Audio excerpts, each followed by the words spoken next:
এর আগের প্রোগ্রামে 14 চা বাগানে অ্যারাউন্ড 14,000 চা বাগান পাট্টা আমরা দিতে পেরেছি।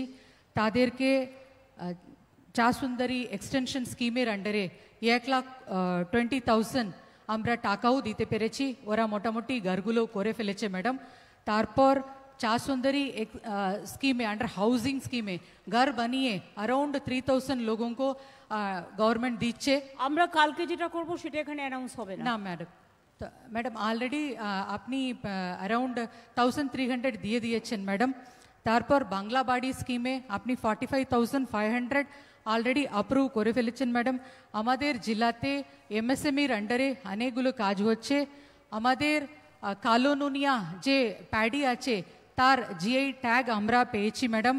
এখানে ফালাকাটাতে মাশরুম ক্লাস্টার আমরা তৈরি করেছি, এরিসেল ক্লাস্টারও আমরা করছি ম্যাডাম। আমরা এখানে যে যে গভর্নমেন্টের স্কিমগুলো আছে সবই ভালোভাবে করছি ম্যাডাম। রিসেন্ট যে ইনস্ট্রাকশন আছে जो ইন্সপেকশন অ্যাপ করতে হবে ওটাই আমরা থ্রু ইন্সপেকশন অ্যাপ প্রত্যেকটা অফিসার ডিপার্টমেন্ট ওয়াইজ ওরা ওখানে গিয়ে ফিল্ড ইন্সপেকশন করে ওইগুলো আমরা রেকর্ড করতে পেরেছি ম্যাডাম। এরকম যে যে ইনস্ট্রাকশন আছে সবই আমরা করছি ম্যাডাম। আমি প্রথমেই ধন্যবাদ জানাচ্ছি এই মিটিং অর্গানাইজ করবার জন্য, যেটা আলিপুর জেলার অ্যাডমিনিস্ট্রেটিভ রিভিউ মিটিং। এখানে নির্বাচিত এমএলএরা আছেন, আমার অনেক এমপিরা এখানে আছেন, শামিরুল এবং ঋতব্রত, প্রকাশচিক বারিক, গৌতম দেব আছেন, বুলুচিকে আছে, মলয় ঘটক আছে, উদয়ন গুহ আছে, ওদিকে গঙ্গারাম সাউ আছে, ওদিকে জয়রাম আমাদের জয়প্রকাশ টপ্পু আছে, সুমন কাঞ্জিলাল আছে, মৃদুল আছে। এছাড়াও জেলা পরিষদ, পঞ্চায়েত সমিতি, মিউনিসিপ্যালিটির চেয়ারম্যান বাবলু এসছিস, হ্যাঁ, এই সহ সবাই আছেন।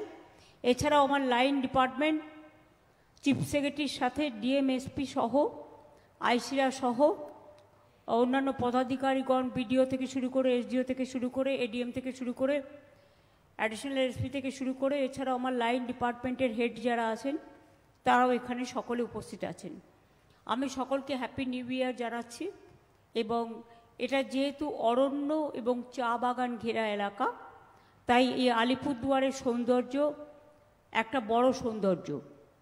এই প্রথম আপনারা শুনলে খুশি হবেন, পাহাড়ে আমরা আগে নেতাজি সুভাষচন্দ্র বোসের জাতীয় উৎসব যে আমরা তার জন্মদিন পালন করেছি, তার কারণ পাহাড়ে তিনি খুব যেতেন, পাহাড়কে খুব ভালোবাসতেন। এবারে আমরা ডুয়ার্সে আমাদের রাজ্য সরকারের যে মেন প্রোগ্রাম সেটা আমরা ডুয়ার্সে করছি। তার কারণ ডুয়ার্সে এর আগে কখনো হয়নি এবং আমরা নর্থ বেঙ্গলকে গুরুত্ব দিচ্ছি সাউথ বেঙ্গলের সাথে সাথে। সাউথ বেঙ্গলে প্রতিবারই হয়, সব ব্লকে হয়, নেতাজি সুভাষচন্দ্র বোসের জন্ম জয়ন্তী সব ব্লকে হবে একই সময় বেলা 12টায়। আমাদের এখানে 12টার মধ্যে হাজির হয়ে যেতে হবে। নেতাজি সুভাষচন্দ্র বোসের জন্মগ্রহণের সময়টা সব ব্লকে ব্লকে সাইরেন বাজবে, শঙ্খ বাজবে, যে যারা যেভাবে প্রার্থনা করবেন জন্ম 1 মিনিট সাইরেন বাজে, সেই সময়টা সকলে ভালোভাবে আমরাও যেমন এখানে উদযাপন করব, অন্যান্য জেলা ব্লক সকলে ওয়ার্ড তারা তাদের মতো করে উদযাপন করবে। এটা তো সিস্টেমই আছে। আমরা এ মাসে 2 তারিখে নবান্নতে আমরা স্টেট রিভিউ মিটিং করেছিলাম। তাতে আমরা কতগুলো কথা অলরেডি বলে দিয়েছিলাম এবং ডিএম সহ সকলে ভার্চুয়ালি ছিলেন। আশা করি সেই অনুযায়ী কাজ শুরু হয়েছে। বর্ষার সময় কোনো কাজ হয় না, আর বছরে অ্যাসেম্বলি ইলেকশন এবং পার্লামেন্ট ইলেকশনকে কেন্দ্র করে 3-6 মাস নষ্ট হয়ে যায়। তাছাড়াও panchayat election, municipality election, by election কাজগুলো হয় না। কাজগুলো থেমে যাতে না থাকে পরিকল্পনা এখন থেকে করতে হবে, এটা আমি আগেই বলেছিলাম। বর্ষার সময় আপনারা গাছ পুতুন, গাছের জন্য ফরেস্ট ডিপার্টমেন্ট গাছের প্ল্যানিং এখন থেকে করুন। এমনিতেও আমাদের নির্বাচন উৎসব দুর্যোগের কারণে কাজের সময় অনেকটাই নষ্ট হয়, তাছাড়া আমাদের ফাইন্যান্সিয়াল ইয়ারও শেষ হয়ে যাচ্ছে। আমরা যেটা বলেছিলাম, আমাদের যেগুলো অনগোয়িং প্রজেক্ট আছে বা যেগুলো শুরু হয়েছে, কাজের ডেডলাইন মেনে কাজগুলো কিন্তু টাইমে সব জেলাকে শেষ করতে হবে। পরবর্তী আর্থিক বছরে যে কাজ দেয়া হবে সেগুলো 31শে ডিসেম্বরের মধ্যে শেষ করতে হবে। আগামী বছরেরটা, এই বছরেরটা মার্চ পর্যন্ত টাইম আছে, সুতরাং আপনাদের ফেব্রুয়ারির মধ্যে শেষ করা উচিত। এবং এপ্রিলের প্রথম সপ্তাহ থেকে নতুন যে কাজগুলো বাকি আছে ওয়ার্ক অর্ডার দিতে হবে। তার কারণ হচ্ছে উল্টোপাল্টা কাজে নয়, যে আমি হঠাৎ করে একটা কাজ করে দিলাম, ফান্ড আছে কি না, ফান্ড স্যাংশন হয়েছে কি না সেটা দেখে নিতে হবে। এখানে মনোজ আগরওয়াল, অরূপ এবং দুষ্যন্ত ওরাও আছে, রাজেশ, সন্তোষ সহ, সৌম্য সহ সকলেই আছেন। এখানে ডিএম বিমলা এবং রঘু এসপি ওরাও আছেন, আইটির লোকেরাও আছেন। আমি সকলকে ধন্যবাদ জানাই এবং সংবাদ মাধ্যমও আছেন। মনে রাখবেন, আমরা কিন্তু প্রত্যেকটা কাজের নজরদারি করি। এটা ভাববেন না যে আপনাদের থেকে কলকাতার দূরত্ব খুব বেশি। আজকালকার দিনে 1 সেকেন্ডে যোগাযোগ হয়ে যায়, তাই দূরত্বটা অনেক কমে যায়। আলিপুরদুয়ারে, যেহেতু আলিপুরদুয়ার জেলার অ্যাডমিনিস্ট্রেটিভ রিভিউ মিটিং, আলিপুরদুয়ার জেলায় আমরা কিন্তু সমন্বয় পোর্টালের মাধ্যমে কাজকে নজরদারি করি। ঘোষিত কাজ ছিল 441টি, তার মধ্যে 303টি প্রকল্প শেষ হয়েছে, 138টি চালু প্রকল্প নির্দিষ্ট সময়ে শেষ করা যায়নি। অর্থাৎ 30টা প্রকল্প রূপায়ণে 1 থেকে 3 বছর দেরি হয়েছে। কেন হয়েছে? সেই জন্য কাজগুলো ইমিডিয়েট সেই পার্টিকুলার ডিপার্টমেন্টকে শেষ করতে হবে। তার মধ্যে 2-1টা উদাহরণ দিই, তাহলে সবাই অ্যালার্ট হয়ে যাবেন ডিপার্টমেন্টগুলো। জয়গা পানীয় জল প্রকল্প পিএইচই, 2 কুমারগ্রাম চা বাগান পানীয় জল প্রকল্প পিএইচই অনেকগুলো মিটিং আমি অলরেডি করেছি, সিএসও করছেন।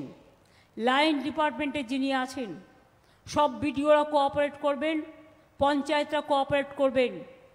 এবং আমি পরিষ্কার বলছি, গভর্নমেন্ট প্রকল্পের জন্য কাউকে কোনো 1 পয়সা দেওয়ার প্রয়োজন নেই। সরকারি টাকা, এগুলো সরকারি স্কিম। পরিষ্কার বলছি, যদি কোনো কমপ্লেন আসে অ্যাকশন হবে, সে যেই হোক। অনেকগুলো সুস্বাস্থ্য কেন্দ্র, এগুলো ডিএমকে দেখতে হবে। সিওমএইচ কে আছে? সুস্বাস্থ্য কেন্দ্রগুলোর কাজগুলো কমপ্লিট করুন। আগামী বছর আরও 14,000 হবে, কী করে করবেন? এবছরে প্রায় 13,700 দেওয়া হয়েছে সম্ভবত, আগামী বছরে আরও 14,000 পাবেন। কাজগুলো কমপ্লিট করুন।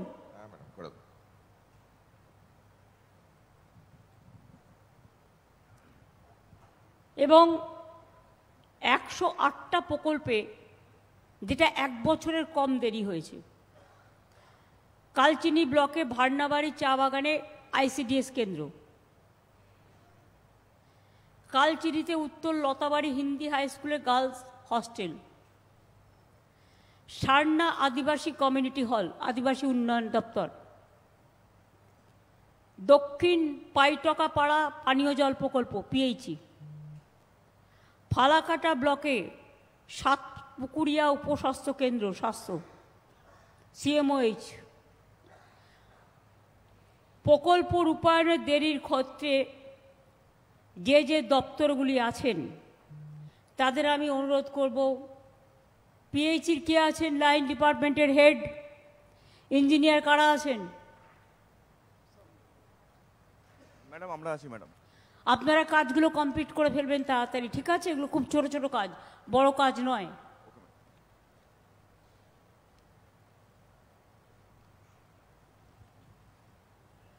সরাসরি মুখ্যমন্ত্রী যে গ্রিভ্যান্সের সেল আছে, কিছু কাজ দায়সারাভাবে করা হচ্ছে। এটা আমি প্রত্যেকটা জেলাকে অ্যালার্ট করছি অ্যান্ড অল ডিপার্টমেন্টকে through chief secretary. Tell them to take action in a proper time. যেগুলো করতে পারে, যেগুলো সবটা করা যায় না, হয়তো কেউ একটা বাড়ি চাইলো, বাড়ি আমরা 28 লক্ষ হাতে নিয়েছি সার্ভে করে জেনুইন লোকেদের, তাতে যদি কারো বাকি থাকে 28 লক্ষর পরেও 12 লক্ষ অলরেডি টাকা ছাড়া হয়েছে, তারা দ্বিতীয় কিস্তি পাবেন ডিসেম্বরে, এই জুনে পাবেন, আর এই জুনে পাবেন। তার মধ্যে কাজটা কমপ্লিট করে দিন, তদারকি করবেন যাতে কাজটা তাড়াতাড়ি হয়। আর এর জন্য কেউ পয়সা চাইবেন না। যে পয়সা চাইবে তার বিরুদ্ধে এফআইআর হবে এবং অ্যাকশন হবে। এটা সরকারের ডাইরেক্ট ফান্ডে ওদের চেকে দিয়ে দেওয়া। 2 হচ্ছে যে 16 লক্ষ আরও বাকি থাকবে, 28 লক্ষ আমরা রিভিউ করেছিলাম, তার মধ্যে ওই 16 লক্ষ আমরা ডিসেম্বরে ফার্স্ট ফেজ দেবো টাকা, এবং জুন মাসে, আগামী জুন মাসে দেবো সেকেন্ড ফেজ। তাহলে আমার মোটামুটি কমপ্লিট হয়ে যাবে। তারপরেও যদি কিছু বাকি থাকে পরে আবার হবে। আমরা 47 লক্ষ বাড়ি ইতিমধ্যেই করেছি। এগুলো সব রাজ্য সরকারের টাকায় করছি।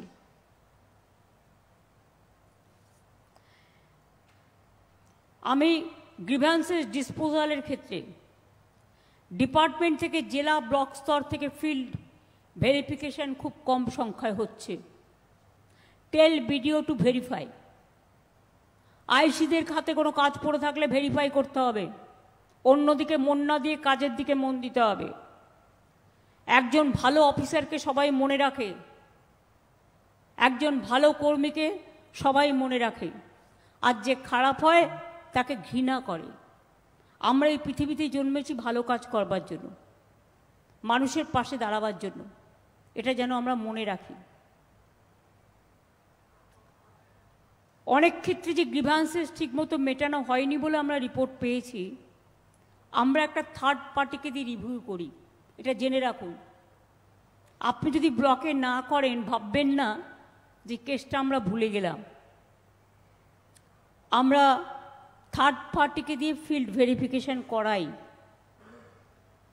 Quality of disposal is not satisfactory. আমি সবাইকে ফিল্ড ইন্সপেকশন করবার জন্য অনুরোধ করব। চিফ সেক্রেটারি কালকে জেলায় এসে যদি 5-6টা জায়গায় যেতে পারে, তাহলে বিডিওদের ব্লকে ব্লকে ঘুরতে হবে। ICDS centre, mid day meal centre, সুস্বাস্থ্য কেন্দ্র, তাছাড়াও বিএসকে মাঠে কি কাজ হচ্ছে, চা বাগানে কি কাজ হচ্ছে, তাদের সাথে গিয়ে একটু বসে কথা বলা, একটু মেলমেশ করা। এটা জেলা পরিষদ, পঞ্চায়েত সমিতি, গ্রামসভা এবং আমাদের এমএলএ এমপি থেকে শুরু করে আমি সবাইকে, ফিল্ড অফিসার থেকে শুরু করে, বিডিও থেকে শুরু করে, এসডিও থেকে শুরু করে, আইসি থেকে শুরু করে, এসপি থেকে শুরু করে, ডিএম থেকে শুরু করে সবাইকে বলবো মোবিলিটি বাড়াতে হবে।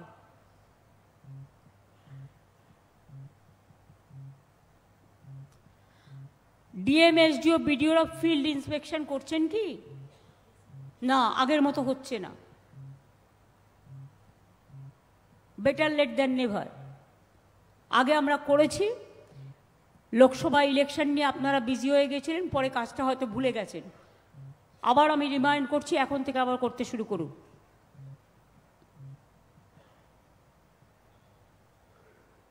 বাংলা সহায়তা কেন্দ্র, যেটা বিএসকে আমরা করেছি, সব বিএসকে দেখাশোনা কে করে? জেলা থেকে পঞ্চায়েত ডিপার্টমেন্ট করে। পঞ্চায়েত ডিপার্টমেন্টে কে আছে দেখি? তাদের কাছে সব রকমের ফর্ম পৌঁছে দেন কি?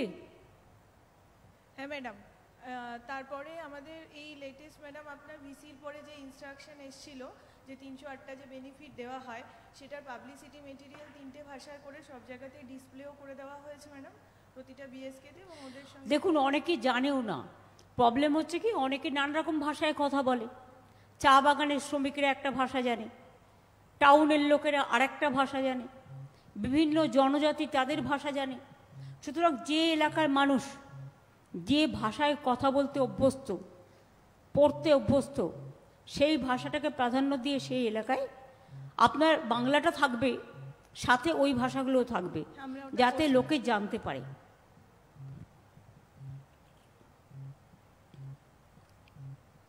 আর বিএসকে কেন্দ্রগুলোকে ভিজিট করতে হবে। সব কেন্দ্রে ফর্ম ঠিকমতো আছে কিনা, পাবলিক ঠিকমতো পাচ্ছে কিনা। আগামী দিন বিএসকে কেন্দ্রকে, আমি সিএসকে বলছি, টোটাল সিসিটিভি দিয়ে কভার করে দিতে হবে, এবং ফোন, একটা করে ফোন। আলিপুরদুয়ার জেলাতে, গৌতম তুমি ওপরে শোনো, প্রকাশ, ঋতু, সামিরুল বা এমএলএরা ওপরে আসুন, ওদের কিছু চেয়ার দাও।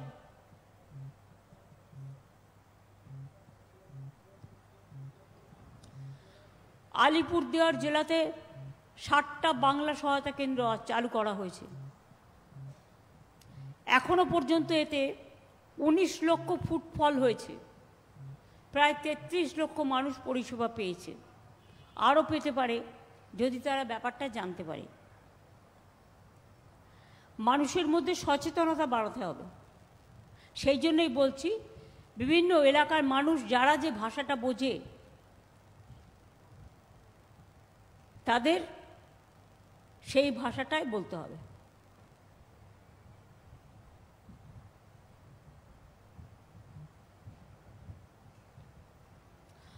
আবার দুয়ারে সরকার হচ্ছে। এবারে দুয়ারে সরকারে 37টা সাবজেক্ট রাখা হয়েছে। 24 তারিখ থেকে জানুয়ারি মাসের 1 ফেব্রুয়ারি পর্যন্ত দুয়ারে সরকার হবে, এবং যেগুলো আমরা করতে পারবো সেগুলো আমরা 28 ফেব্রুয়ারির মধ্যে করে দেব, ডিসবার্স করে দেব। আর যেগুলো পেন্ডিং থাকবে সেগুলো পরে হবে। তার মানে সেগুলো এই প্রজেক্টের মধ্যে নেই। আলিপুরদুয়ারে আপনারা জানেন 40% জমি হচ্ছে ফরেস্ট ল্যান্ড, আর 20% হচ্ছে চা বাগানের জমি।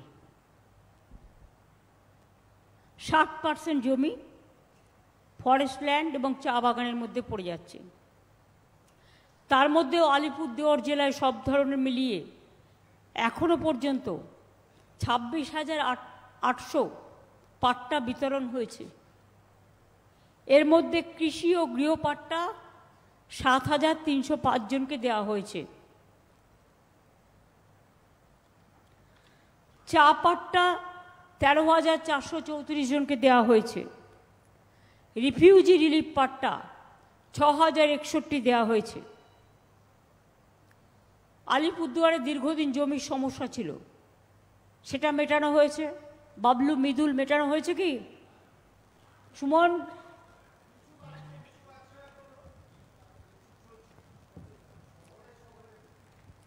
আগেরগুলো হয়ে গেছে। আগে হ্যাঁ, কিছু বাকি আছে দিদি, হয়ে গেছে, এখন কিছু বাকি আছে, এগুলো সার্ভেও হয়ে আছে।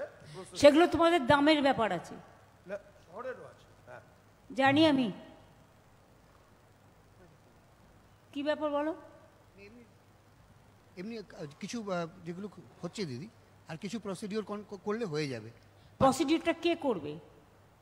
এটা তো ভূমি সংস্কার দপ্তর থেকেই আরেকটু যদি, হ্যাঁ সেটি। আমরা পেয়েছি ম্যাডাম, ওইগুলো প্রসেস করে এবার টাইম টু টাইম যে আমরা অ্যাপ্লিকেশন পাচ্ছি ওইটা পাঠিয়ে দিচ্ছি ম্যাডাম। ফ্রি হোল্ডের জন্য কিছু লোক অ্যাপ্লাই করেছে, ওইটা দিয়ে দাও। ফ্রি হোল্ড দিলে তার একটা ফিল্ড, তার একটা ফিজ আছে আলাদা। ইয়েস ম্যাডাম, দিয়ে দাও, আমার তো কোনো আপত্তি নেই। Yes madam. ল্যান্ড ডিপার্টমেন্টের কে আছেন জেলায়? আপনি কি ডিএলআরও? হ্যাঁ ম্যাডাম, আমি ডিএলআরও ম্যাম। খোঁজ নিন কোথায় কোথায়, কেন আলিপুরদুয়ারের এটা পড়ে আছে এতদিন? ম্যাম পড়িনি ম্যাম, সব যতগুলো ম্যাম প্রপোজাল আসছে আমরা সঙ্গে সঙ্গে ম্যাম এলআরসি সাহেবকে পাঠাচ্ছি ম্যাম। যেটা ওরা ফ্রি হোল্ড রাইট চাই, যদি হ্যাঁ ম্যাম, ফ্রি হোল্ডের একটা ফিজ আছে, ল্যান্ড ডিপার্টমেন্ট থেকে জেনে নিন। হ্যাঁ ম্যাম, জেনে নিয়ে ওটা করে দিন। একদম ম্যাম, থ্যাংক ইউ ম্যাম।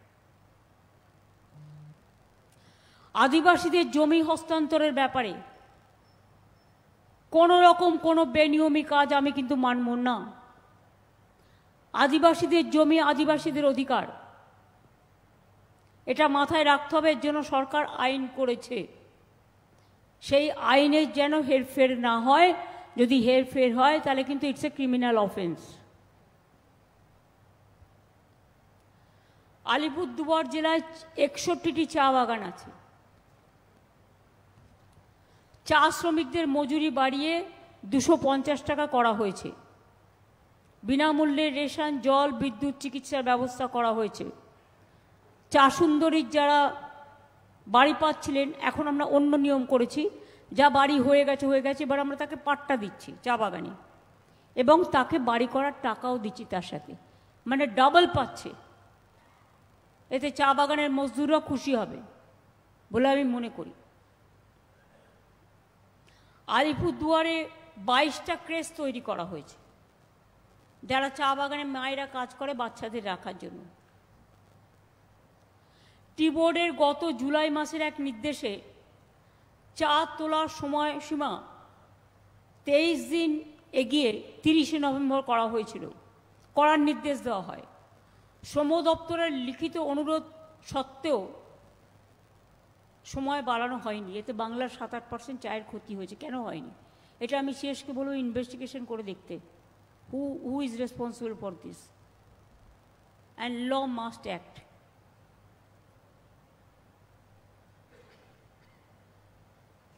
কিছু চা বাইরে থেকে আসছে দার্জিলিংয়ে, আমি যেটা বলেছিলাম, গেটওয়েতে নেপাল দিয়ে যেগুলো ঢুকছে প্রসেস না করে, তাতে দার্জিলিং চা বা আমাদের চায়ের যে ডুয়ার্সে ক্ষতি হচ্ছে, সেটা কিন্তু আমাদের দেখে নিতে হবে। তোমাকে আমি বলেছি অলরেডি প্ল্যান করো, কয়েকটা করলেই হয়ে যাবে, সব বলার দরকার নেই, এগুলো করে নেবে ভেতরে ভেতরে। মহুয়া, কালচিনি, রায়মাটাং চা বাগানের কি খবর? খুলে গেছে অলরেডি। কত চা শ্রমিক ছিলেন এতে?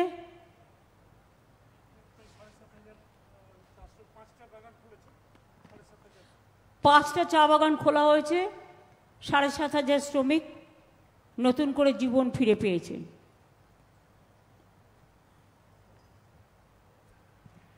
এখানে 34টি হোমস্টে নথিভুক্ত করা হয়েছে। হোমস্টে যাতে আরও বাড়ে দেখতে হবে, কারণ ডুয়ার্সে মানুষ ঘুরতে আসে, জায়গা পায় না। আমার মনে হয় সাথে সাথে রাজা ভাত খাওয়া, ওদিকে আমাদের যেটা জয়গাই নয়, জয়ন্তী, ওটা কি আলিপুরদুয়ার জেলার মধ্যে পড়ে? ওটা একটু দূরে হয়ে গেছে।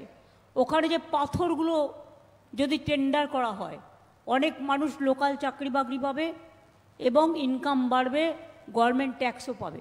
এটার একটা পলিসি আমি ইমিডিয়েট করে ওদের পাঠিয়ে দিতে বলছি, এবং ওই সব জায়গায় ভিজিটও করতে হবে।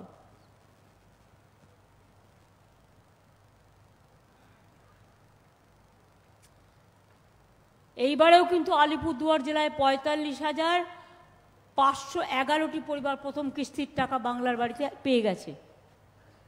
তারপরে তাও 16 লক্ষতে আবার আসবে। জল স্বপ্ন প্রকল্প, যাই হোক, এগুলো আমার পাবলিক মিটিংয়ের ব্যাপার, আমি এটা এখানে বলছি না।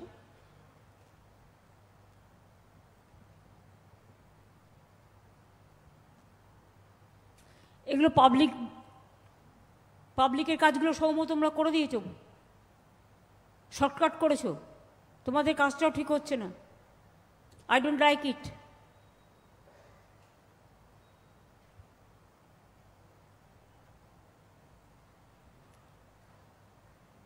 কর্মশ্রীতে আরেকটু জোর দিতে হবে। 100 দিনের কাজ সেন্ট্রাল গভর্নমেন্ট বন্ধ করে দিলেও আমরা কিন্তু পরিবর্তে কর্মশ্রী চালু করেছি। তাতে 50 দিনের কাজ নির্দিষ্ট করা হয়েছে। কিন্তু যদি কোনো জেলা মনে করে পরিযায়ী শ্রমিক আছে, প্রবলেম আছে, সমস্যা আছে, গরিবী বেশি আছে, সেখানে 50-এর জায়গায় 60ও হতে পারে। আগে তো 100 দিনের কাজেও 30 দিনও কাজ হতো না। আমরা মিটিং করে করে করে এটাকে 50-60% পর্যন্ত বাড়িয়েছিলাম। সুতরাং 50 দিনের কাজ এটা ঠিকমতো করাতে হবে। এর জন্য অনেকগুলো ডিপার্টমেন্টকে আমরা সংযুক্ত করেছি। যার যাই কাজ হোক না কেন, যে ডিপার্টমেন্টেরই হোক, সে পিডাব্লিউডি হোক, পঞ্চায়েত হোক, ইরিগেশন হোক, পিএইচই হোক, ফরেস্ট হোক, লোকাল লোকেদের 50 দিনের কর্মসূচি কাজের মধ্যে দিয়ে যুক্ত করতে হবে। বাইরে থেকে কন্ট্রাক্টর লোক নিয়ে চলে এলো আর স্থানীয় লোকেরা চান্স পেল না, এটা হবে না। অনেক দিন হয়েছে,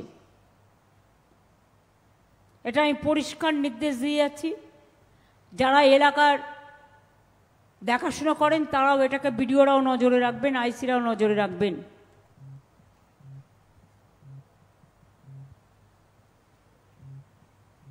লাইন ডিপার্টমেন্ট অবশ্যই নজরে রাখবেন। এথেল বাড়িতে ইন্ডাস্ট্রিয়াল স্পট করা হয়েছে, কতগুলো ভর্তি হয়েছে?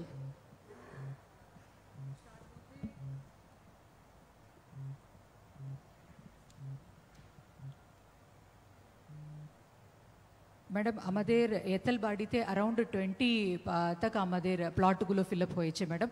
ওখানে একটা সমস্যা আছে ম্যাডাম, এটা অ্যাপ্রোচ রোড, ওটা হয়ে গেলে বাকিটাও ফিল আপ হয়ে যাবে ম্যাডাম। আর 43 একর আছে ম্যাডাম। অ্যাপ্রোচ রোডটা হচ্ছে না কেন ম্যাডাম? অ্যাপ্রুভাল হয়ে গেছে ম্যাডাম, রাস্তা ডিপার্টমেন্ট ইমিডিয়েট এমার্জেন্সি বেসিসে করো। ঠিক আছে ম্যাডাম। তাহলে তো ওখানে অনেক লোক চাকরি পেতে পারে। 49টা প্লটের মধ্যে 41টা খালি পড়ে আছে। তো এই কাজগুলো আমি মিটিং না করলে হবে না, এটা তো ডিএমকেও ইনিশিয়েটিভ নিয়ে করতে হবে। জয়গাঁওতেও তাই, কেন খালি পড়ে আছে? ম্যাডাম ওখানেও অ্যাপ্রোচ রোডের জন্য অলরেডি 12টা হয়ে গেছে ম্যাডাম। তো এমন জায়গা কেন আমরা নিই যেখানে অ্যাপ্রোচ রোড না করা হলে ক্লাস্টার হবে না? কে আছে এমএসসি ডিপার্টমেন্টের এখানে? লাইন ডিপার্টমেন্টের কে আছে? আপনারা এমন কোনো জায়গা নেবেন না যেখানে অ্যাপ্রোচ রোড নেই। আর অ্যাপ্রোচ রোডের জন্য লোকাল পিপুল যেন সাফার না করে, এখন থেকে এটা মাথায় রাখবেন। যেখানে অ্যাপ্রোচ রোড আছে সেখানে ইন্ডাস্ট্রিয়াল এস্টেট বানাবেন। ঠিক আছে। প্রথমে এমন জায়গা নিলেন ধবধবে গোবিন্দপুর, তারপরে বলবেন রাস্তা করে দাও, জল করে দাও, তারপরে হবে। এটা হবে না। There is a limit for everything. কাজ এমন জায়গায় করতে হবে যেখানে জনসংযোগ আছে এবং যোগাযোগ ব্যবস্থা আছে। এখন থেকে এটা হবে সিস্টেম। ঠিক আছে ম্যাম। আমি সিএসকেও বলবো to send the instruction to the MSME department and all the DM. খালি প্লটগুলো ইমিডিয়েট বন্টন করতে হবে।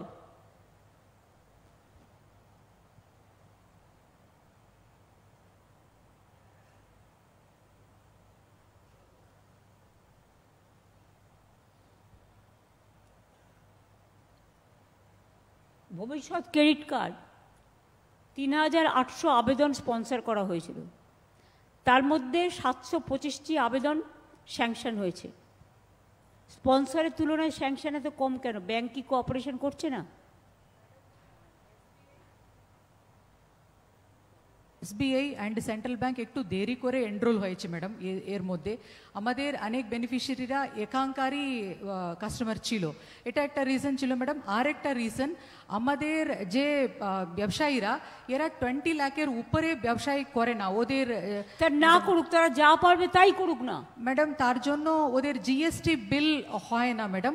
কিন্তু এখানে ये স্কিমের মধ্যে একটা ये বিল লাগছে ম্যাডাম, বিকজ আমাদের ব্যবসায়ীরা ডাইরেক্টলি টাকা পায় না। ये টাকা ও যে ভেন্ডার ওরা পায় আন্ডার দিস স্কিম ম্যাডাম। এর জন্য ওখানে জিএসটি বিলের একটা ইস্যু আছে madam. Right sir. For anybody entrepreneur can apply under this scheme. GST registration যে কোনো লোক করতে পারে, it's online. So that should not, restrict the admissibility for. আমার মনে হচ্ছে তোমাদের কোথাও কাজের গাফিলতি আছে। কোঅর্ডিনেশন বাড়াও, কোঅর্ডিনেশন বাড়াও। এবং আমি সিএসকেও বলবো দেখতে, বাট ডিএমকেও কোঅর্ডিনেশন বাড়াতে হবে। ভবিষ্যৎ ক্রেডিট কার্ড কে দেখে? কোন ডিপার্টমেন্ট? এমএসএমই। এমএসএমইকে আরেকটু স্ট্রং হতে হবে। আমরা বাংলায় নাম্বার 1 এমএসএমইতে, এটা মাথায় রাখবেন। এই জেলাতে প্রচুর মানুষ আসে, সব জেলাতেই এমএসএমইকে একটা গুরুত্বপূর্ণ ভূমিকা পালন করতে হবে। লাইন ডিপার্টমেন্টের অনেক কাজ আছে, আপনারাও অনেক ইম্পর্টেন্ট মনে রাখবেন। হ্যাঁ ম্যাডাম, দেখে নিন, ঠিক আছে। প্রবলেম হলে আমরা যখন ভার্চুয়াল মিটিং করি কেন বলো না? যখন সিএস বারবার ভার্চুয়াল মিটিং করে কেন বলো না? তো বলা উচিত এটা। ম্যাডাম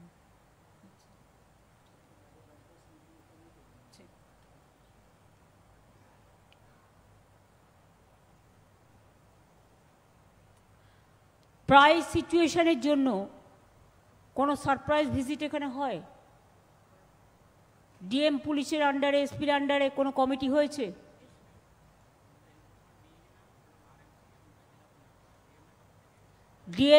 ডিএম এর আন্ডারে, এসপির আন্ডারে একটা কমিটি হয়েছে। আর একটা হচ্ছে সুফল বাংলা আউটলেট এখানে একটু বাড়াতে হবে। বিশেষ করে অনেক জনজাতি আছে, তারা খুব গরিব, তারা চালটা পায়, আগে তো কিছুই পেত না, এখন চাল পাচ্ছে, স্বাস্থ্যসাথী পাচ্ছে, বাচ্চাদের পড়াশোনার টাকা পাচ্ছে, লক্ষ্মীর ভাণ্ডার পাচ্ছে, যত সুযোগ সবটাই পাচ্ছে। কিন্তু তবুও দেখতে হবে যে আমাকে প্রায় সুফল বাংলার আউটলেট এই সব জায়গায় যাবে, গরিব লোকের বাড়ি, গরিব লোকের জায়গায়। কুয়াশার জন্য কিন্তু প্রচুর টুরিস্ট আসছে, কিন্তু ফগের কারণে এখানে ফগটা খুব বেশি হয়, অ্যাক্সিডেন্টটাও বাড়ে, এটা একটা কারণ। আর দুই হচ্ছে হাতির আক্রমণ। ফরেস্ট ডিপার্টমেন্ট, কে আছেন ফরেস্ট ডিপার্টমেন্টের? Manoj, please listen to me very carefully. আচ্ছা, এটা আমি তোমাকে দিলাম। আমি এইমাত্র আমার মোবাইলে একটা ছবি তুলে এলাম, আমি যেখানে আছি সেখান থেকে। দাও ফোনটা।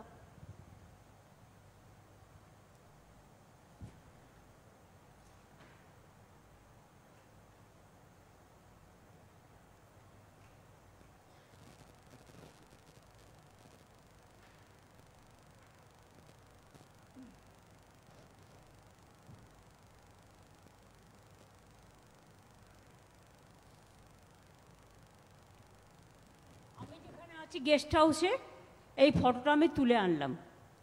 এই ফটোটাতে আমি সিএসকে দেখাবো। ওই দেয়ালেই লেখা আছে, ভাগ্যিস হনুমানগুলোকে থ্যাঙ্কস, হনুমানগুলো ছিঁড়ে দিয়েছিল বলে কাপড়টা আমি দেখতে পেলাম। তাতে লেখা আছে ট্রেসপাসার্স বা পাচারকারীদের গুলি করে মারা হবে। এটা কি কোনো একটা ল্যাঙ্গুয়েজ হলো? আইন অনুযায়ী ব্যবস্থা নেওয়া হবে, এই কথাটা বলো। অনেক সময় সাধারণ মানুষ যারা জানে না, অজানা লোক, ফরেস্টের রাস্তার ভেতর দিয়ে গেলেই তার উপরে অনেক অত্যাচার হয়। আমার কিন্তু নলেজে এটা আছে। আমি ডিএফও যারা আছেন, আলিপুরদুয়ারের ডিএফও কে আছেন? নতুন এসছেন? নতুন এসছেন? আপনারা কি নতুন এসছেন? ম্যাডাম আমি ডিএফও জলদাপাড়া ম্যাম, 1 বছর আগে জয়েন করেছি ম্যাম। 1 বছর আগে? আর আপনি? Ma'am I am Harikrishna PJ ma'am, ডিএফডি BTR West, 1 বছর আগে জয়েন করেছি ম্যাম।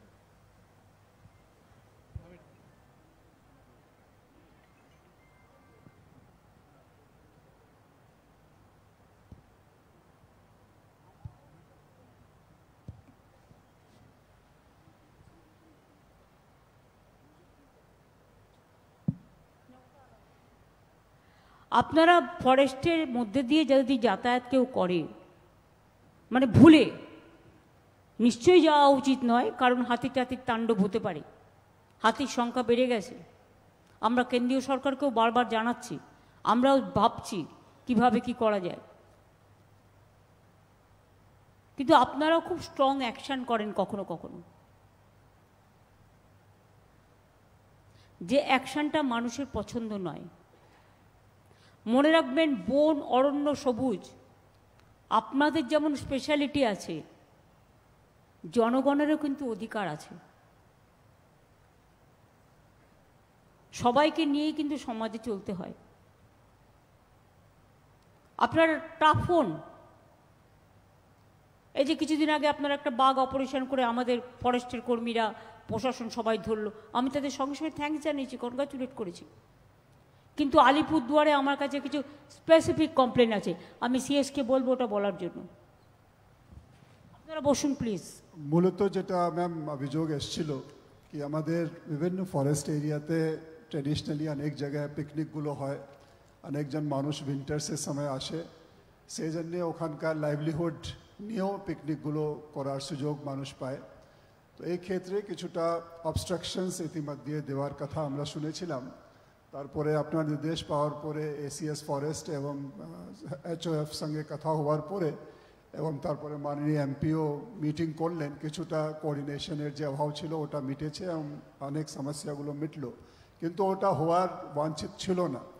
এরকম কোনো রেস্ট্রিকশনস বা অপোজ করা ইম্পোজ করা ঠিক নেই। যে সিদ্ধান্ত তো আপনি নিজে নিতে পারেন না, এভাবে নিতে পারেন না। জয়গাইগাঁওতে একটা উৎসব হয়, একটা পুজো হয়, বন্ধ করে দিলেন আপনি হট করে, ওয়াই?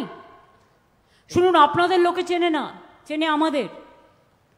আপনারা যদি মনে করেন ভুল করবেন ইচ্ছা করে, ইচ্ছাকৃত ভুল, দায়টা কিন্তু আমাদের উপর আসবে।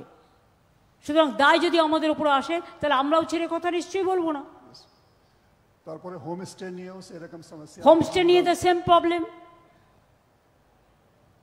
মনোজ তুমি বলো, তুমি ব্যাপারটা জানো। ম্যাডাম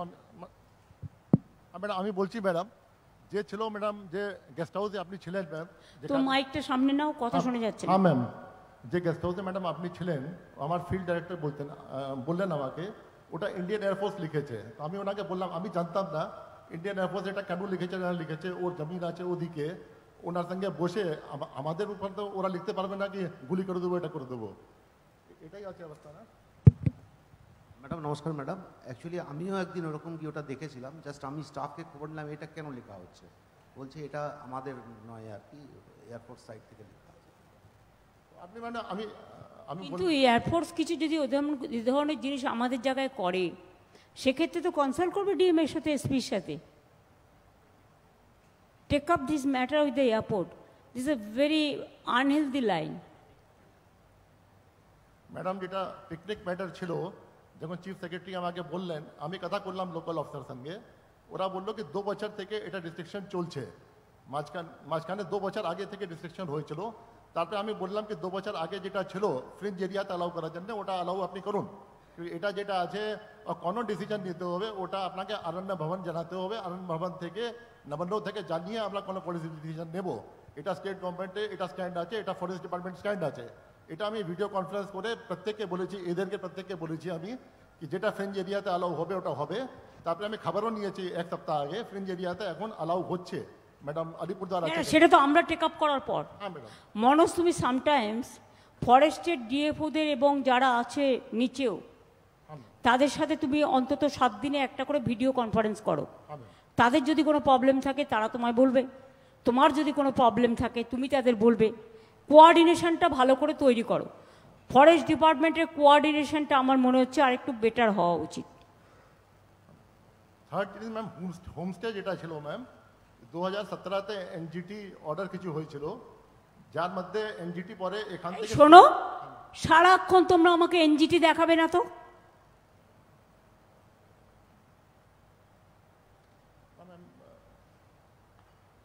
কি বলেছিল হোমস্টে হবে না?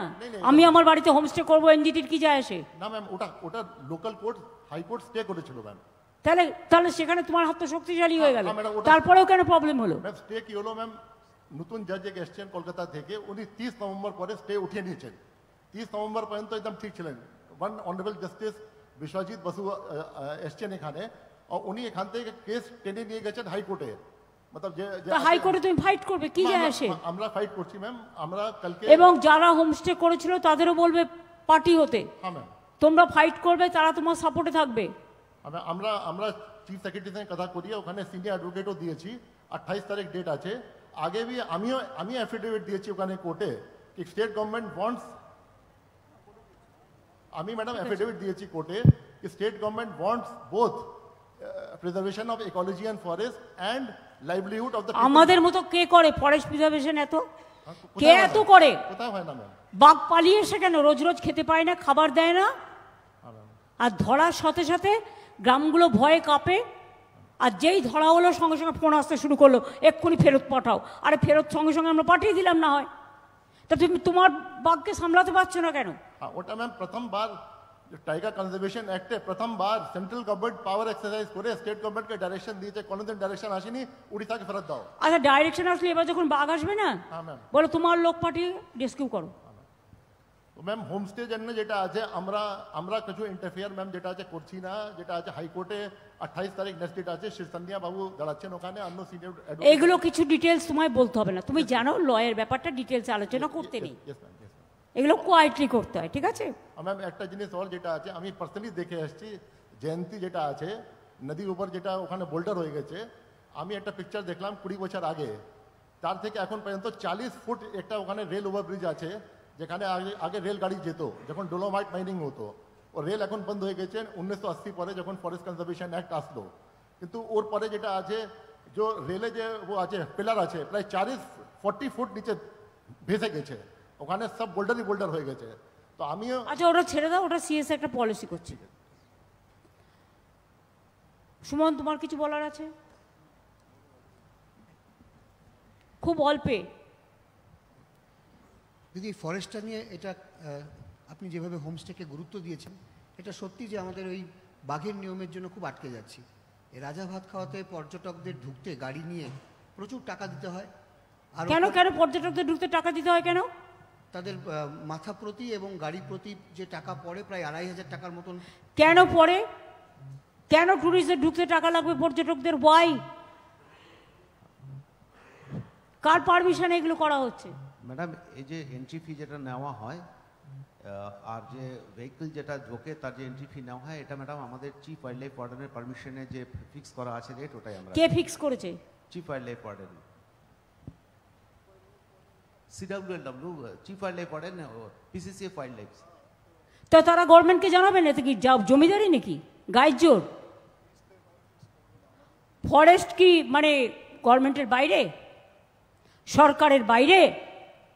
গভর্নমেন্টের কাছে পাঠাবে যদি কোনো ফিস বাড়ায়, ইমিডিয়েট ওটাকে চেঞ্জ করে দাও। পর্যটকদের জন্য কোনো ফিস হবে না, ক্যাবিনেট মিটিং করে ডিসাইড করো। আর দিদি কেন পর্যটক আসবে আপনার ওখানে? আপনি যদি 2500 টাকা তার কাছে ফিস নিয়ে নেন। আমরা নিই না এখনো জলের ওপর ট্যাক্স, সব রাজ্য নেয়, কেন নেবেন? আমি দেখছি ফরেস্ট ডিপার্টমেন্টটা নিজেদের কিভাবে ভগবান জানে, নিজেদের মতো প্ল্যান করে, নিজেদের মতো পরিকল্পনা করে, নিজেদের মতো অ্যাকশন করে। এতে প্রবলেম হচ্ছে, সাধারণ মানুষ তো এটা বুঝবে না। সাধারণ মানুষ তো আমাদের উপর দোষ দিচ্ছে। বিমলাও তুমি এতদিন আমাদের এটা জানাওনি। ঠিক আছে বলো সুমন। আর দিদি অনেক দিন থেকে এখানকার ছোট ছোট বাচ্চারা এই শীতের মরশুমে জয়ন্তী এলাকায় প্রকৃতি পর্যবেক্ষণ ক্যাম্পে যায়, ওদের এটাও গত বছর থেকে বন্ধ হতে বসেছে, প্রচুর টাকা ওদের কাছে চাওয়া হচ্ছে। কোনো টাকা হবে না।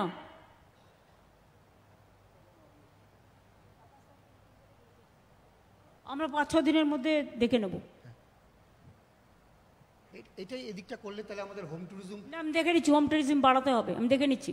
ওখানকার মানুষদের কাজ নেই, কাজ দিতে হবে। আমরা দেশে হোম ট্যুরিজমে প্রথম হয়েছি আমাদের এই রাজ্য। খুব ভালো, খুব ভালো। প্রকাশ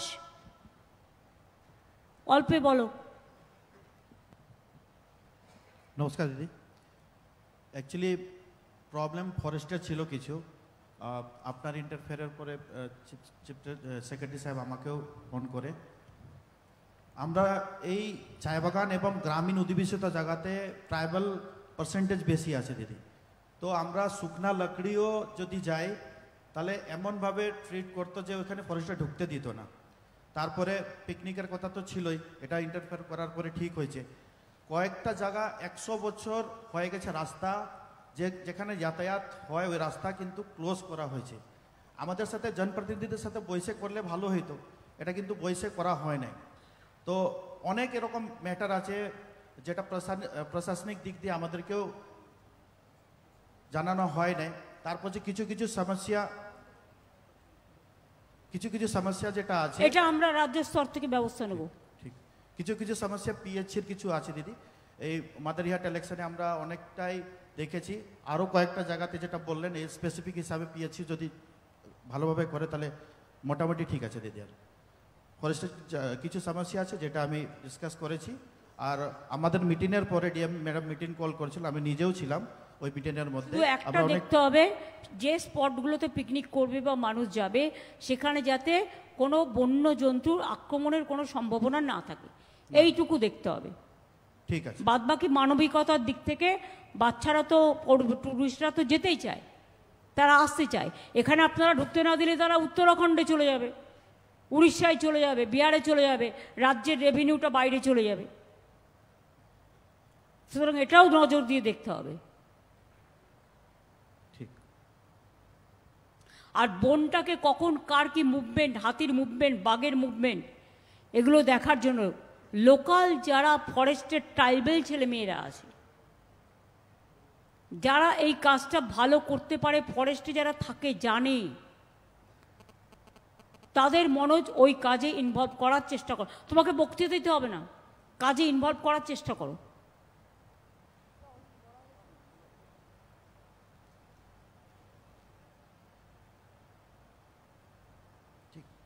ঠিক আছে, ঠিক আছে। এটা তোমার কি বলার আছে? আপনি যেটা বললেন যে ওই 40টা 22টা হচ্ছে আপনার ক্রেশ হয়েছে, সঙ্গে 18টা আরও primary health centre with ambulance, দুটো জেলা মিলিয়ে প্রায় 54টা অ্যাম্বুলেন্স। আর এখানে সেন্ট্রাল গভর্নমেন্ট তো দিচ্ছে না কিছুই, বাস, স্কুল বাস, সেটাও আপনি স্যাংশন করেছেন। আলিপুরদুয়ার, জলপাইগুড়ি দুটো জেলার স্কুল বাসগুলোও সব স্যাংশন হয়ে গেছে। সেগুলো মানে তাহলে খুবই সুবিধা হবে, সব স্যাংশন হয়ে রয়েছে। আপনি দুটো ট্রান্সপোর্ট ডিপার্টমেন্টের কে আছে এখানে? এটা লেবার থেকে হয়েছে দিদি, এটা তো লেবার। আচ্ছা, লেবার ডিপার্টমেন্ট, তাহলে করে ফেলো।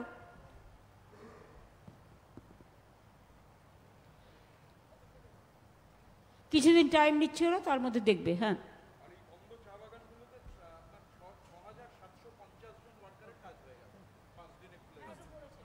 আচ্ছা মলয়, তোমার কিছু বলার আছে? মানে আপনাকে একটাই ধন্যবাদ জানাই যে আপনার নির্দেশে যে এসওপিটা হয়েছে, স্ট্যান্ডার্ড অপারেটিং প্রসিডিওর, তাতে আগামী দিনে চা বাগানগুলোর জন্য খোলা রাখার জন্য অনেক সুবিধা হয়ে গেছে। কারণ চা বাগানের মালিক পক্ষ হাইকোর্টে গেছিল এবং পরবর্তীকালে এলআরটিতে গেছিলো, এবং সেখানে ডাইরেক্ট বলা হয়েছে যে যেটা ডিউজ আছে সেটা পেমেন্ট করলে তবেই হিয়ারিং হবে। তো সুতরাং এখন একটা সুবিধা হয়ে গেল যে সমস্ত চা বাগান যেগুলো বন্ধ আছে তারাও তড়িঘড়ি খুলে দিচ্ছে, এবং এই গত এক সপ্তাহ 10 দিনের মধ্যে 5টা চা বাগান খুলে গেছে, এবং আগামী এক সপ্তাহের মধ্যে আরও 3টে চা বাগান খুলে যাবে। খুব ভালো, হ্যাঁ, থ্যাংক ইউ। বলুচিকে কিছু বলবে?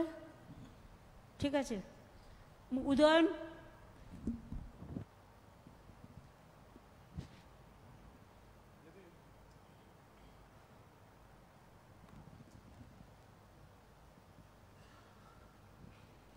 আপনার নির্দেশে আমরা পুরনো যে কাজগুলো সেগুলো খুব দ্রুত গতিতে এই জেলায় করছি। আলিপুরদুয়ারে আমরা মোট 11 সাল থেকে 333টা কাজ ধরেছিলাম, তার মধ্যে 302 কাজ শেষ হয়ে গেছে, 31টা অনগোয়িং আছে। এটা উত্তরবঙ্গ উন্নয়ন দপ্তর থেকে। হ্যাঁ, এখন তোমাদের বাকি কি আছে? এমনি এখন সব ছোট ছোট কাজ বাকি আছে, আলিপুরদুয়ারে আবার কাজ ধরছি আমরা। আর এর মধ্যে আমরা ফালাকাটা স্টেডিয়াম আপনি কমিটমেন্ট করে এসেছিলেন, সেটাকে আমরা উদ্বোধন করলাম। সেখানে প্রত্যেকটি লোক ভাষণে আপনার কথা বলেছেন এবং আপনাকে ধন্যবাদ জানাতে বলেছেন। ওরা খুব খুশি। স্টেডিয়ামটা একেবারে আধুনিক মানের স্টেডিয়াম হয়েছে। ওদের আর কিছু কাজ মানে চাহিদা আছে, সেগুলো আমরা যাতে পূরণ করা যায় সেটা দেখব। আর এখানে জয়ন্তী নদীর ওপর একটা নতুন ব্রিজ আমরা করে দিয়েছি, কয়েক হাজার লোকের সুবিধে হয়েছে। সেটা আমরা ছিলাম, সব প্রকাশরাও ছিল, আমরা সবাই মিলে উদ্বোধন করেছি। হাজার হাজার মানুষ সেদিনকে সব আনন্দিত হয়েছে ওই কাজগুলোর জন্য। আমরা দ্রুত গতিতে এই জেলায় উন্নয়ন করবার চেষ্টা চালিয়ে যাচ্ছি এবং এটা হচ্ছে। দিদি ঠিক আছে, গৌতম কিছু বলবে? সময় নিচ্ছি না আমি, আপনি জানেন ডুয়ার্সে আসতে ভালোবাসি। একটাই খালি আমার মনে হলো, এটা এখানে বলা হবে ঠিক কিনা জানি না, একদম জঙ্গল ঘিরে না দিদি অনেক বড় বড় টল বিল্ডিং হচ্ছে, যেটা একটু যদি আমরা দেখি, ছোট বিল্ডিং হওয়াটা বাঞ্ছনীয়, নাহলে ওখানে পরিবেশ পরিস্থিতিটা দেখতেও ভালো লাগছে না দিদি, এটা একটু যদি কে করছে এগুলো? এগুলো বিভিন্ন প্রাইভেট লোক করছে, বাইরে থেকে করছে। না, চা বাগানে যেমন একটা টি ট্যুরিজম এলাও করা হয়েছে। এটা টি ট্যুরিজম না দিদি, বড় লম্বা করছে, হয়তো বিয়েতে লাটাগুড়িতেও দেখলাম। আমি লাটাগুড়িতে শুনে আমি নিজে গিয়ে দেখে এসেছি, সেটা আমরা আসার আগে করে দিয়েছিল। আগে করেছে, এখনো 2-4টা। এটা একটু যদি আমরা আটকে দিতে পারি তাহলে মনে হয়। এটা লোকাল পঞ্চায়েত, জেলা পরিষদ, তাদেরও কিন্তু দায়িত্ব আছে বিল্ডিং প্ল্যান না দেয়া। টি ট্যুরিজম আলাদা, চা বাগানে যাদের 15% অ্যালাউ করা হয়েছে, বাদবাকি জঙ্গলের ভেতরে পঞ্চায়েতের আন্ডারে পঞ্চায়েত বিল্ডিং প্ল্যান স্যাংশন করে দিলেন, 4তলা 5তলা বাড়ি হয়ে গেল, জঙ্গলটা ঢেকে গেল। তাদের কিন্তু মনে রাখবেন, তাদের বিরুদ্ধেও কিন্তু আমাদের চোখ আছে।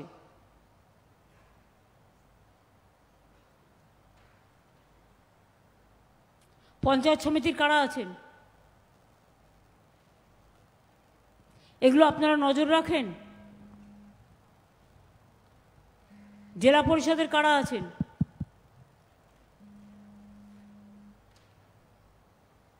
নজর রাখেন। নমস্কার ম্যাম, হ্যাঁ নজর রাখি ম্যাম। আমরা কোথায় কোথায় এরকম হয়েছে, নিয়ম ভেঙে আর কে স্যাংশন করেছে তার ডিটেলসটা আপনাকে দায়িত্ব দিয়ে গেলাম, আপনি করে জেলা শাসকের হাতে দেবেন, আর একটা কপি পুলিশের এসপিকে দেবেন। ঠিক আছে ম্যাম। শামিরুল, তোমার কিছু বলার আছে? ফরেস্টে ট্রি প্ল্যান্টেশন রেগুলার না হওয়ার ফলে ওই হাতি বাইরে বেরিয়ে যাচ্ছে, ওটা যদি রেগুলারাইজ করা যায় তাহলে ভালো হয় দিদি। না, সেটা একটা একরকম গাছ আছে ওদের খাবার জন্য, সেটা তুমি ছেড়ে দাও, ওটা নিয়ে অলরেডি কথা হয়ে গেছে। ওটা অন্য প্ল্যান্টেশন নয়, অন্য ব্যাপার আছে। সেটা 2 বছর ওরা নেগলেক্ট করেছে, সেই জন্য ওটাকে এমার্জেন্সি ভিত্তিতে করে দিতে বলা হয়েছে। তোমরা কি ভাবো A to Z আমরা খবর রাখি, এইভাবে আমরা গভর্নমেন্ট চালাই? এটা নয় যে ফাঁকিবাজি দিলাম। A to Z প্রত্যেকটা সাবজেক্টে আমাদের নলেজে আছে। জয়প্রকাশ, তুমি নতুন জিতেছো, অনেক অভিনন্দন মাদারহাট লোকজনদের। তোমার কিছু বলার আছে বলো। ম্যাডাম প্রণাম নিয়েন।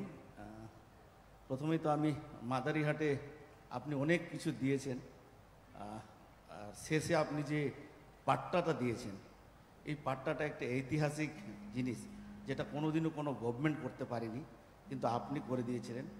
অনেক আন্দোলন অনেক কিছু হয়েছিল, কিন্তু কেউই করেন নাই, কোনো গভর্নমেন্টই করেন নাই, কিন্তু আপনি করে দিয়েছেন। আপনাকে সমস্ত চা শ্রমিকের তরফ থেকে অনেক অনেক ধন্যবাদ। এমনি অনেক কিছুই আপনি দিয়েছেন, কিন্তু চা পাট্টাটাকে আমরা বুঝতে পারবো না কোনোদিন। আরেকটা জিনিস দিদি বলতে চাই, আমাদের লঙ্কাপাড়া একটা যখন ট্যুরিস্টের কথা হচ্ছে, লঙ্কাপাড়া ইকো ট্যুরিজম একদম ভুটান ঘেঁষা আছে। আমরা 1 বছর আগে ওটাকে প্রাইভেটলি স্টার্ট করেছিলাম। খুব এই 1 বছরেই নিয়ার অ্যাবাউট 35 lakhs মানে মানুষ ওখানে গিয়েছে, আমাদের আসাম থেকেও, অন্য স্টেট থেকেও ওখানে এসে খুব পপুলারিটি পেয়েছে। ওইটাকে আরও কিছু যদি ডেভেলপ করা যেত দিদি। ওটা ট্যুরিজম ডিপার্টমেন্টে তুমি যখন অ্যাসেম্বলি চলবে, ইন্দ্রনীলের সাথে মিটিং করে কথা বলো। Thank you, thank you, thank you. DM officially একটা প্রজেক্ট পাঠাতে পারে ট্যুরিজম ডিপার্টমেন্ট। ট্যুরিজম ডিপার্টমেন্টের কে আছেন এখানে? আপনি ওই যে প্রপোজালটা বললো, এটা একটু নিজে গিয়ে দেখে নেবেন, কেমন ম্যাম? ঠিক আছে, থ্যাংক ইউ। মৃদুল, তোমার কিছু বলার আছে? তুমি তো বলে দিয়েছো আলিপুরদুয়ার। একটাই কথা, আপনি জেলা দিয়েছেন, আজকে 10 বছর হয়ে গেছে। আমাদের খেলার মাঠের একটা প্রবলেম রয়েছে, একটা জায়গা ডিমার্কেট করাও হয়েছিল। আমাদের প্রিভিয়াস ডিএম সাহেব ছিলেন, আমাদের ডিএলআরও সাহেব এখানে আছেন, তাই একটা ম্যাপও হয়ে আছে, কিন্তু সেই জায়গাটা ক্লিয়ারলি না করলে আমরা খেলাধুলার জায়গাটা কিন্তু পিছিয়ে যাচ্ছি। খেলার মাঠ, হ্যাঁ, এই কোনায় করা আছে, মানে খেলার মাঠটা ডেভেলপ করা। হ্যাঁ, ডেভেলপ করার জন্য আমাদের ডিএসজে কে যদি জাস্ট ভার্বাল পারমিশনও দেয়, আমরা বলেছি আপাতত স্টেডিয়াম না, শুধু ঘিরে মাঠটা তৈরি করতে হবে, কারণ ওখানে মাঠটা তৈরি হলে খেলাধুলার অনুশীলনটাও হচ্ছে না। এটা করা আছে, ডিমার্কেট করা আছে।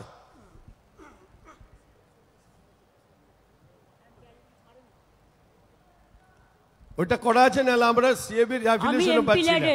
রাজ্যসভার এমপি থেকে 10 লাখ টাকা পাঠিয়ে দেবো ডিএম এর কাছে, ডিএম এটা করে নেবে। Thank you.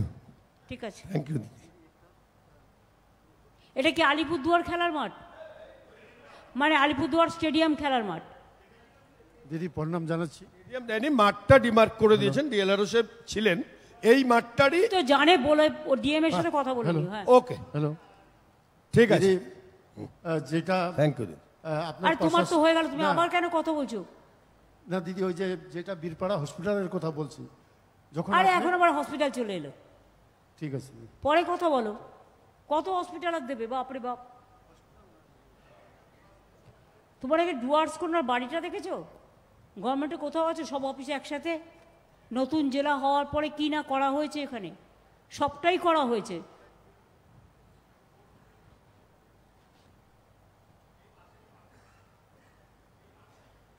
হ্যাঁ বুঝেছি রে বাবা, এইটুকু বোঝবার ক্ষমতা আছে। ঠিক আছে, আমার মনে হয় আর তো কিছু নতুন কিছু আছে আলোচনা করার। ল অ্যান্ড অর্ডার,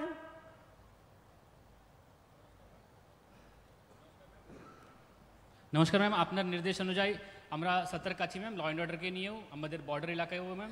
তুমি শুধু সেভ লাইভ এটা একটু করে দাও। হ্যাঁ করে দিচ্ছি। তোমাদের 8 সেপ্টেম্বর ডেট আছে, কিন্তু তখন না গিয়ে এই শীতকালে কুয়াশায় অনেক লোক মারা যায়, শীতকালে অ্যাক্সিডেন্টে যাতে না হয় সেভ লাইভ একটু ক্যাম্পেনিং করিয়ে দাও। কালকে থেকে করে দিচ্ছি। Thank you. রঘু এমনি ভালো অফিসার, অন্য আইসিদেরও বলবো ওকে ফুল কোঅপারেশন করতে।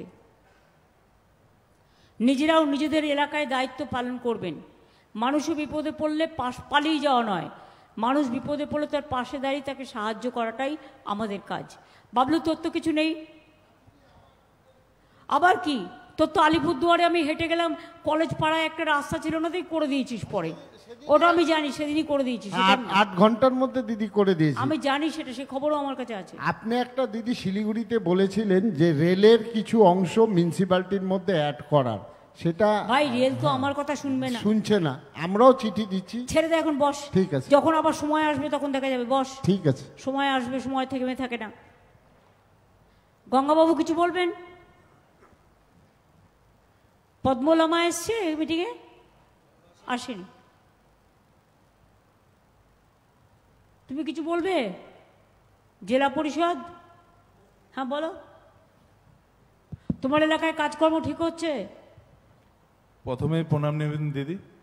আমাদের জেলা পরিষদ থেকে আপনার আশীর্বাদ সহযোগিতায় আমরা অনেকগুলি ব্রিজ করতে পেরেছি, বড় বড় রাস্তা আমরা করেছি, অনেক কাজ হয়েছে দিদি। কাজগুলো করো। আর আরেকটা জিনিস সবাইকে আমি বলছি, মানুষের কাজে মানুষের পাশে থাকবেন। মানুষের কোনো সরকারি স্কিম থেকে, তুমি বসো, যাতে কেউ কোনো পয়সা না চায়, আর জোর করে যাতে জমি গভর্নমেন্টের কেউ দখল না করে। দখল করলে কিন্তু আমরা আদায় করে নেব,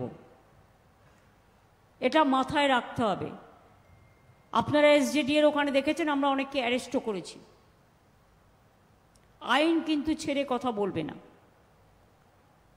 আইনের কাজ করলে সরকার সম্পূর্ণভাবে সবার সাথে আছে, আর বেআইনি কাজ করলে সে A to Z যেই হোক না কেন, ল ক্যানট বি ডিসক্রিমিনেটেড, ল সবার জন্য এক। আর বার কাউন্সিল তোমাদের যেটা আছে, বার, তাদের সকলকে আমার অভিনন্দন জানাবেন। এবং আপনাদের নতুন বিল্ডিং হচ্ছে, আমরা এটাই করে দিয়েছি। নতুন বিল্ডিংয়ের উদ্বোধনটা আমি বলেছি, আমি যখন নেক্সট বার কোথাও আসবো সেখান থেকে করে দেবো। আপনাকে আসতে হবে ওটাই। আর তো কারো কিছু বলার নেই। তাহলে আমার মনে হয় যে আমরা মিটিংটা শেষ করি, কারণ কালকে যেহেতু বড় প্রোগ্রাম আছে, সবাই আসবেন। নেতাজি সুভাষচন্দ্র বোসের জন্মোৎসব ডুয়ার্সে কখনো পালিত হয়নি, সুতরাং এটা একটা এক্সেপশনাল কেস। আমার আমন্ত্রণ সব জনজাতি গোষ্ঠী থেকে শুরু করে আমার খ্রিশ্চান, এখানে অনেক মিশনারিজ আছে, অনেক ফাদার আছেন, অনেক সিস্টার্স আছেন, অনেক স্টুডেন্টস আছেন, সবাইকে আবেদন জানাচ্ছি সবাই আসবেন। এবং আমার সাংবাদিক বন্ধুদেরও বলবো আপনারাও আসবেন। আপনাদের জেলায় এটা একটা বড় প্রোগ্রাম, যে প্রোগ্রামে আপনারা সবাই সম্মান জানাতে পারবেন। আর আপনাদের যখন লোকজন আসবে সবার হাতে একটা করে শাঁখ নিয়ে আসতে বলবেন, যারা শাঁখ বাজাতে পারে। এরকম যে বাজাতে পারে না, দেখুন এক একটা ধর্মে, প্রত্যেকটা ধর্মের এক একটা নিয়ম আছে। কেউ আজান করে, কেউ ঘণ্টা শাঁখ বাজায়, কেউ ঢাক ঢোল বাজায়, কেউ মাজিদ থানে যায়, কেউ জায়ের থানে যায়, নানা রকম সিস্টেম আছে। সিস্টেম মেনে মা বোনেরা যারা আসবেন, যারা পারে বাড়িতে বাজায়, বাজিয়ে অভ্যস্ত, যখন 12টা 15 নেতাজি সুভাষচন্দ্র বোসের জন্মলগ্নে যেই হুইসেল বাজাতে শুরু হবে, সঙ্গে সঙ্গে শাঁখ বাজাতে শুরু হবে। আমি নিজেও একটা শাঁখ নিয়ে এসেছি, যদিও আমি নতুন ছোট থেকে নিয়ে এসেছি ঘর থেকে, কিন্তু যেটা আমি রোজ বাড়িতে বাজাই সেটা নিয়ে আসিনি। সেটা আনলে হয়তো ভালো বাজতো, এটা নতুন কাজে কম বাজবে, কিন্তু সবাই মিলে বাজালে আওয়াজটা জোরে হবে। ঠিক আছে, ভালো থাকবেন, সুস্থ থাকবেন।